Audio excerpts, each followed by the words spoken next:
इतना heavy vehicle जो 130 kilometre per hour की स्पीड से चल रहा है, उसको इतने पतले से ट्रैक पर मैकेनिकली बैलेंस करते हुए ब्रेक लगाना वाकई में बहुत अद्भुत इंजीनियरिंग है।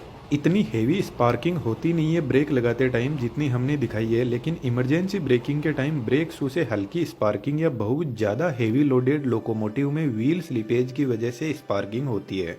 ट्रेन के इस डिब्बे को कोच बोलते हैं। आप जो कोच देख रहे हैं वह एलएचबी कोच है। इसके नीचे 2 बोगी लगी रहती है जिनमें 4-4 व्हील्स होते हैं और इन 8 व्हील्स पर इक्वल ब्रेक फोर्स अप्लाई होता है। अब ट्रेन चाहिए कितनी भी लंबी हो, हर व्हील के पास में ब्रेक फोर्स पहुंचता है, लेकिन इस ब्रेक फोर्स का मास्टरमाइंड इंजन में लगा हुआ एक पावरफुल कंप्रेसर होता है। यह कंप्रेसर एयर ब्रेक, ट्रेन के एयर सस्पेंशन, बाथरूम, हॉर्न सभी को एयर सप्लाई करता है। यह स्पाइरल टाइप कंप्रेसर है जिसको किसी और वीडियो में बात करेंगे। इसके साइड में 2 स्पाइरल लगे हैं जो एयर प्रेशर क्रिएट करते हैं और बीच में एक पावरफुल 3 फेज इंडक्शन मोटर लगी रहती है। इस कंप्रेसर से 2 पाइप निकलती है, एक break pipe in short BP जो ग्रीन कलर की होती है और second feed pipe in short FP जिसका कलर व्हाइट होता है। जब इंजन को ट्रेन के कोच से कनेक्ट किया जाता है तो उसी टाइम इन दोनों ब्रेक और फीड पाइप को भी कोच से कनेक्ट कर दिया जाता है। लेकिन दोस्तों, जब इंजन कोच से कनेक्टेड नहीं रहता है तब भी उनमें प्रॉपर इलेक्ट्रिसिटी की सप्लाई रहती है। कमेंट में जरूर से लिखना कोच में कहां से सप्लाई आती है।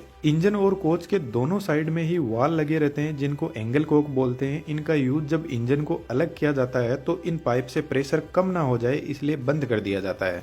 अब यह दोनों पाइप हर बोगी से होते हुए ट्रेन के लास्ट कोच की बोगी तक जाती है। हम किसी एक बोगी का ब्रेक मैकेनिज्म समझते हैं। इंजन में रखा हुआ कंप्रेसर इस फीड पाइप में कॉन्टिन्यूसली प्रेशर भेजता रहता है और फीड पाइप इस रिजर्वोयर से कनेक्टेड रहती है, लेकिन रिजर्वोयर में एयर भेजने से पहले एक वाल लगा रहता है आगे के मैकेनिज्म को मेंटेनेंस के काम के लिए, और एक डस्ट कलेक्टर लगा रहता है जो डस्ट को आगे नहीं जाने देता। इसके अलावा एक नॉन रिटर्निंग वाल जिसको शॉर्ट में एनआरवी बोलते हैं जो सिर्फ फीड पाइप से एयर को रिजर्वोयर में आने देता है लेकिन वापस नहीं जाने देगा।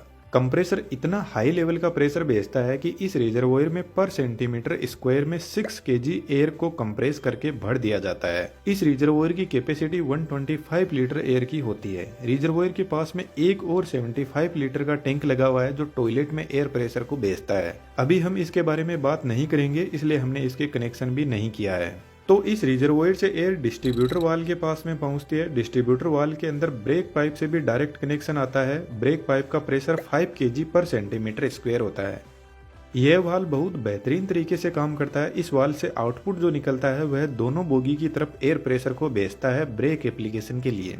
डीबी में एक पिस्टन दिखाई दे रहा है जिसमें नीचे की तरफ रिजर्वोयर से प्रेशर आ रहा है और ऊपर से ब्रेक पाइप का प्रेशर आ रहा है, तो पिस्टन एक जगह रुका रहेगा। जब ट्रेन का ड्राइवर ब्रेक लगाता है तो वह ब्रेक पाइप के प्रेशर को कम करने लगता है, जिसकी वजह से फीड पाइप से आ रहा प्रेशर इस पिस्टन को ऊपर की तरफ फोर्स लगाएगा, जिससे फीड पाइप का एयर प्रेशर का कनेक्शन ब्रेक सिलेंडर की पाइप से हो जाएगा और रिजर्वोयर में भरी हाई प्रेशर एयर दोनों साइड में लगी बोगी की तरफ जाने लगेगी। दोस्तों, यह एग्जॉस्ट पाइप है। यहाँ पर जो पिस्टन लगा है उसकी डिजाइन कुछ इस टाइप की है और वह इसलिए क्योंकि जब feed pipe brake cylinder pipe से कनेक्ट होती है उसी time break pipe exhaust pipe से कनेक्ट होती है, तो पिस्टन ब्रेक पाइप के प्रेशर को एग्जॉस्ट पाइप से रिलीज नहीं होने देता। अब इस कंडीशन में रिजर्वोयर का प्रेशर धीरे धीरे डाउन होने लगता है, लेकिन कंप्रेसर इस प्रेशर को डाउन होने नहीं देता, कंटिन्यूअसली एयर को भेजता रहता है। यदि लोको पायलट जितनी स्पीड से ब्रेक पाइप का प्रेशर रिलीज करता जाएगा उसका 2.5 टाइम्स प्रेशर ब्रेक सिलेंडर की तरफ जाएगा। फॉर एग्जाम्पल, यदि लोको पायलट ने 1 केजी पर सेंटीमीटर स्क्वायर ब्रेक पाइप का प्रेशर डाउन किया तो ब्रेक सिलेंडर की तरफ रिजर्वोयर से 2.5 केजी पर सेंटीमीटर स्क्वायर प्रेशर जाएगा। इस पाइप से होते हुए एयर प्रेशर यहाँ से फ्रंट और रियर व्हील के लिए डिवाइड हो जाएगा। यहाँ पर फिर से वाल लगे रहते हैं मेंटेनेंस के काम के लिए।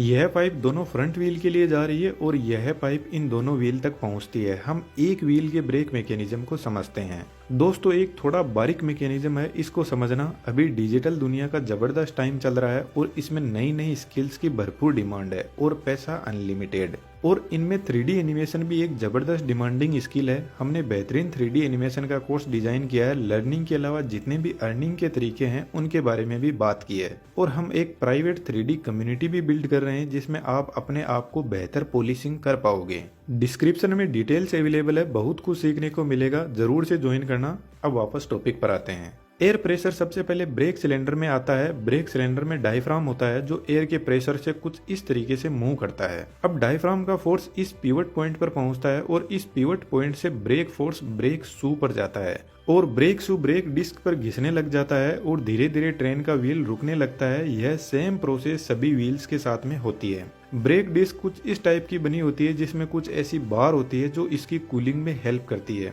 अब जब ट्रेन रुक जाती है तो जब तक ब्रेक सिलेंडर में एयर प्रेशर अवेलेबल रहेगा तब तक ट्रेन का ब्रेक लगा हुआ रहेगा। तो जनरली जब ट्रेन खड़ी रहती है तो उसमें ब्रेक लगा हुआ रहता है जो एक हैंड ब्रेक की तरह काम करता है। तो ट्रेन को स्टार्ट करने से पहले ब्रेक सिलेंडर की एयर को रिलीज करना जरूरी है। उसके लिए वापस डिस्ट्रीब्यूशन वाल्व पर चलते हैं। जब तक ट्रेन में ब्रेक अप्लाई रहता है तब तक रिजर्वोयर जिसमें एयर फीड पाइप से आती है वह कंटिन्यूअसली इस पिस्टन को ऊपर की तरफ फोर्स लगा के रखती है। लेकिन ब्रेक रिलीज के टाइम कंप्रेसर फिर से ब्रेक पाइप का प्रेशर बढ़ाने लग जाता है और एक कंडीशन आती है जब पिस्टन वापस नीचे की तरफ आने लगेगा जिससे रिजर्वोयर का कनेक्शन हट जाएगा और ब्रेक सिलेंडर में जो पाइप अब तक प्रेशर भेज रही थी उसका कनेक्शन इस एयर रिलीजिंग पाइप से हो जाएगा। डायफ्राम के पास में एक स्प्रिंग लगी रहती है जो डायफ्राम को वापस नॉर्मल पोजीशन पर आने के लिए फोर्स लगाती रहती है। तो जैसे ही ब्रेक सिलेंडर वाली पाइप का कनेक्शन इससे होगा तो स्प्रिंग ब्रेक सिलेंडर की एयर को पूरी बाहर की तरफ रिलीज कर देगी और ब्रेक रिलीज हो जाएगा। ट्रेन के ब्रेक रिलीज करते टाइम कुछ ऐसी आवाज एयर की हमें सुनाई देती है। डिस्ट्रीब्यूशन वाल्व के पास में एक छोटा टैंक और होता है। इसमें ब्रेक पाइप के प्रेशर को परमानेंटली फीड कर दिया जाता है ताकि जब ब्रेक पाइप का प्रेशर रिड्यूस हो तो डिस्ट्रीब्यूशन वाल्व इस छोटे से टैंक से कंपेयर कर सके कि ब्रेक पाइप का प्रेशर कितना रिड्यूस हुआ है। ट्रेन में एक और ब्रेक होता है हर कोच के अंदर जिसको चेन पुलिंग बोलते हैं। तो जब कोई भी चेन पुलिंग करता है तो एक्चुअल में वह ब्रेक पाइप के प्रेशर को रिलीज कर देता है जिससे ट्रेन में ब्रेक अप्लाई हो जाते हैं।